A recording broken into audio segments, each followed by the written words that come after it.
Je, unajua maana halisi ya jina Lydia? Na unajua asili yake ni wapi? Ungana nasi tukujuze. Tafakari kuhusu jina Lydia inatubeba hadi kwenye mizizi ya kale ya Asia ndogo na mwanzo wa Ukristo. Ni jina linalowakilisha ustawi, uungwana na moyo wa ukarimu. Hapa kuna mambo makuu ya kutafakari kuhusu Lydia.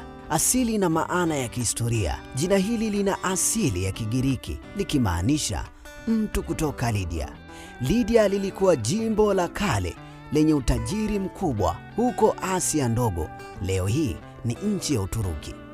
Jimbo hili lilijulikana kwa uvumbuzi wa sarafu za dhahabu na uzalishaji wa vitambaa vya rangi ya zambarau. Maana ya kiishara. Jina hili linahusishwa na thamani, utajiri na hadhi ya hali ya juu.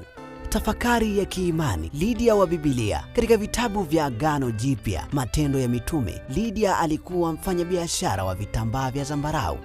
Hapa Biblia inamwongelea kama mwanamke wa shoka. Alikuwa mjasiriamali aliyefanikiwa katika ulimwengu uliotawaliwa na wanaume. Mkarimu. Alikuwa mtu wa kwanza Ulaya kumpokea Mtume Paulo na kufungua nyumba yake kuwa kanisa. Hii inaashiria roho ya upendo na huduma.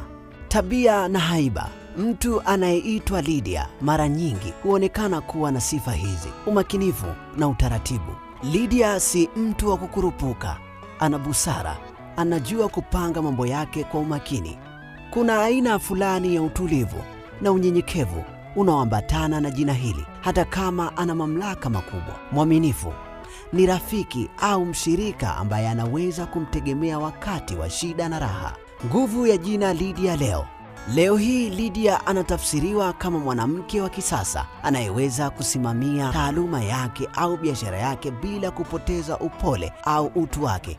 Ni jina linalobeba vibe ya hekima ya kale katika ulimwengu wa sasa. Na kufikia hapa hatuna la ziada kwa leo, na tunasema huu sio mwisho wa simulizi, bali ni mwanzo. Endelea kutufuatilia katika mitandao ya kijamii, kushare na kucomment ili tuendelee kufanya vizuri kwa ajili ya kukuelimisha na kwa ajili ya kukuletea huduma nzuri kila wakati. Asanteni.